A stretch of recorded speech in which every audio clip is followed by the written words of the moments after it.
Well, with the heightened volatility, we're seeing the pressures from the pandemic as well, quite obviously. And now, of course, the theme that we've been talking about today and yesterday as well, this inflationary backdrop that we've now got. It's time to look at what the future is going to be, we think, for sustainable equities. And so Martina Alvarez, who is Head of Sales in Spain, is joined by Hamish Chamberlain, Head of Global Sustainable Equities, to look at secular growth trends for the next decade in sustainable equities. Good to see you both. Over to you, Martina. Thanks, Lucy. I'm so glad our session is right after the diversity and inclusion discussion, since we have with us Hamish Chamberlain, for whom incorporating social considerations is key.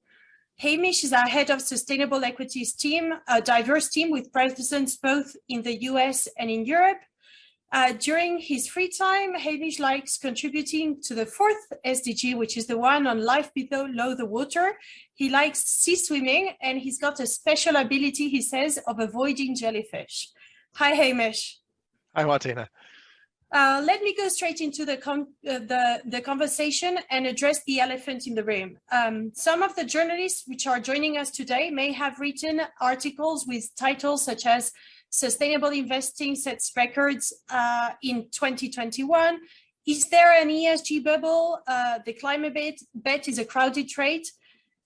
Are we in an ESG bubble, Hamish? Yes, but hi everyone, and it's a really relevant question, especially given the market moves over the last couple of months, and it's obviously been a question: are we in an ESG bubble? That's been posed at several points over the last couple of years, and we've always been very clear that yes, there have been some areas where there have been bubble-like conditions, and it's not just ESG, but certainly where we look at parts of the market that have exhibited, shall we say, exuberant tendencies.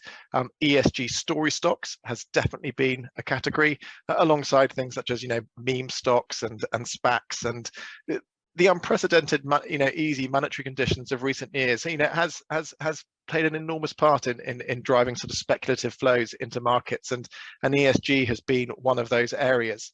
And as central banks finally start to pull back from these ultra accommodative policies, it's frankly unsurprising to see many of these bubbles deflate.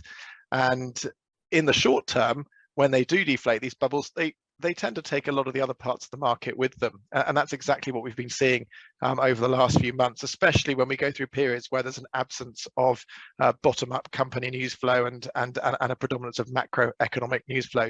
You tend to get very high correlations across markets and these sort of broad-based sector or factor rotations. But I think I know we're going to get onto this, but it's always important to keep in mind that the fundamentals do ultimately reassert themselves, and that's certainly what we've been seeing in the very near term as the reporting season has got underway. That many of the stocks that have sort of been sold off, or some of the sectors that have been sold off in sympathy with these factor and star rotations, have actually reported very, very strong earnings and have recovered. And so ultimately we do welcome these types of correction in markets, because while they can be painful in the short term, often what you see is the froth is taken out, and then companies with really strong fundamentals then can reassert themselves and come back again. Well, actually, you've mentioned that change in monetary policy. Can the Fed hikes derail the necessary sustainable transition, and how does the higher interest rate affect the companies you're invested in? So I think there are two things to focus on here, and we've been having this conversation within our investment team over the last few weeks. And to go back to first principles, there are three key drivers of company valuations: the business economics of a company, how much cash flow it generates, the growth rate of those cash flows, and then the cost of capital. Those are the three elements to determining company valuations. And the cost of capital, obviously within the cost of capital, a driver of the cost of capital is the risk-free rate. But ultimately, when you look at those three main drivers of equity valuations, the level of central bank interest rates is actually the least influential factor in determining company valuations. And the things that are far more important are the business economics of a company and its growth rate and its idiosyncratic risk profile, which ultimately impacts the cost of capital. So if you're careful to sort of focus on companies that have got strong underlying business economics, strong fundamentals, and strong growth rates, you really shouldn't be that concerned about actually what are very small movements in the central bank interest rates. That really shouldn't have a big determinant on your investment outcomes. It does in the near term when you have these big macro rotations, but ultimately it doesn't in the medium term. So we're ultimately not that fazed by what is really, I mean, to take a step back, we're going from a period where we've been at 6-decade lows in terms of the risk-free rate, and we're talking about a very small incremental rise back up to what would still be multi-decade lows. And then you sort of got to look at sort of why is the risk-free rate rising, and why are the central banks raising the rates? Because of this, response to inflation. And again, we don't believe inflation is anything to be particularly concerned about in the context of equities that are exposed to sustainable investing or the sustainable transition. Ultimately, we see inflation as being beneficial to many of the companies we invest in, because inflation actually incentivizes or promotes companies and people to spend money to invest in mitigating the impacts of inflation. And what do I mean by that? I mean investing in efficiency, substitution, or supporting the economics of clean technologies. Ultimately, inflation drives demand for the goods and services of many of the companies that we're invested in. Thanks, Hamish, and thanks everyone for sending the questions. It makes this conversation much more live and interesting. We have a question around the oil price now and how that can impact valuations. We've seen how the oil price touched dips in 2020 and it has recovered significantly. How does that affect, does the oil price affect the energy transition? So in a sentence, we expect a higher oil price to accelerate the energy transition, the transition to a low carbon economy. We actually call this the energy transition paradox. And again, it's sort of linked to my comments that I've just made, that a higher oil price actually contains the seeds of its own destruction, because it supports the economics of clean technologies. It incentivizes people to invest in substitution or efficiency, which ultimately then undermines long-term demand for oil. So for many years we've been talking about the prospect of peak oil demand. It hasn't happened yet, but we certainly see the conditions arriving over the course of the next decade, where we will really see peak oil demand. And in the near term, yes, today, as we stand here today, we've still got a predominantly fossil fuel driven economy. And I think what we've seen is an absolute global political alignment on the need to decarbonize. It's going to happen, but we've still got this fossil fuel driven economy today, and it won't be a straight line in terms of seeing a declining oil price. And we have seen a period of underinvestment over the last several years in response to a lower oil price and also the disruption from the pandemic. And what we're seeing today is, we believe, a natural rebound in the oil price as the global economy gets started again post the pandemic freeze, and there's been a period of underinvestment. But ultimately, those higher prices will incentivize investment in alternatives, and ultimately prove to be undermining. Well, thanks for this, Hamish. We have actually a question now on another trending topic, supply chains. Obviously, you're investing in many global franchises. Is this supply chain changes, the relocation, and a risk or an opportunity for you? So we think supply chains was one of the most important, the major stories of last year. And I think the events of the last couple of years have really shone a light onto where the fragilities are in our global supply chains. And And those fragilities are not just in terms of distance, but there are many other aspects, of which, ESG is a really important aspect of supply chains. We've seen lots of issues with human rights and also environmental impact in regards to company supply chains, and it's really come to the fore over the last couple of years.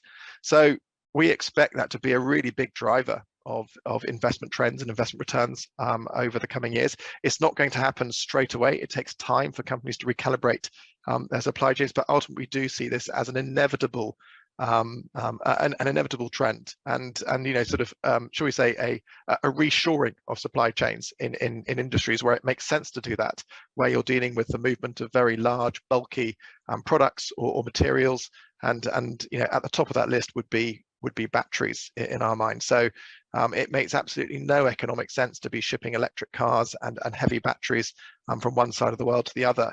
And we, from what we can see in the companies that we follow, and also looking down their supply chains, is that there is a huge amount of work going on to build localized supply chains that are going to support large-scale production of electric vehicles, and that's going to be, a very big story for this decade. Well, we have 2 more questions here. Before I ask you about the challenge in ESG investing, let me ask you about the technology sector, because, oh my God, what 6 weeks we had a clear rotation. What are your views around technology? So I think one of our biggest, bugbears is how it is just labeled technology. How people approach technology as this, monolith, or this sort of amorphous, sort of sectoral, entity, when in fact there's a huge amount of diversity within the technology sector, and and actually often there are companies that would look like technology companies that are classified in other sectors. We have financial technology companies. We've got companies that are focused on providing technological solutions for supply chain finance or for payments, and they're sitting alongside companies that are producing passive electronic components or sensors and connectors, and these have ultimately got industrial end market drivers. We're talking about the large scale electrification of many different sectors of the economy. That's one of the big trends that we're focused on. If we want to decarbonize, we've got to electrify the global economy. All sectors have got to become electrified, and many of the companies providing the technology for electrification are sitting in the technology sector, and yet their end market drivers are much more diverse. Then we've got, I think, a hugely exciting area for us is, cloud computing, which we see as being very beneficial to efforts to decarbonize, because ultimately computing is a very energy intensive sector, and we need to ensure that it's rolled out across the world, that the world can access the power of computing in a low carbon way. And the big cloud computing providers are ensuring that they are decarbonizing their offerings. And then once you've got the cloud computing out there, there's the next big trend is around high performance computing and artificial intelligence, and unleashing the power of that again across multiple different sectors. So to bring it all together, when we look at the next decade, and why are we so optimistic about the next decade? Why are we so excited? Why do we believe that we're standing at the beginning of a decade of transformational change? Well, we see complete global political alignment on the need to decarbonize. Yes, there's still uncertainty and debate over the pace of that trajectory, whether we will meet the net zero targets on time, but the direction of travel is very clear. And if we want to decarbonize, we have to electrify, and once you electrify, you can then digitalize. So we have this acronym called the DEAD nexus, the digitalization, electrification, decarbonization nexus, and that's cutting across all sectors. And within the technology sector, there are many other solutions that are enabling that to happen, and they're cutting across many different end market and industrial drivers. Well, clearly within our industry, we're seeing how technology is reshaping the way we connect to our clients and stakeholders, not only on the means, like, for example, that conference, but also the frequency or the kind of data, how we share this data with our clients. We have here, Hamish, a last question for you, and that would be, can you address the challenges of ESG investing? For example, the known lack disclosures from corporates, no standardization, difficulties in measuring the impact, especially how do you know you're making an impact? The question says on the environment, but I would say also on the society. It's still hugely challenging, and there's a long way to go in terms of consistency and transparency from companies in the way that they report data. So the way that we address that is by doing fundamental research ourselves, which is why we have sustainability analysts working with us in Janus Henderson, and also our investment teams and our investment analysts are able to do fundamental research and really get to the truth of companies' performance. So this is why we believe there's a very important role for active management in actually implementing sort of ESG in a way that makes sense. Yeah, I think there's the challenge of reporting from the companies, but also the challenge of how our industry reports to the clients also. And I know we're doing loads of efforts as a company to be more and more transparent around our reporting. Well, thank you so much, Hamish, for sharing all those thoughts.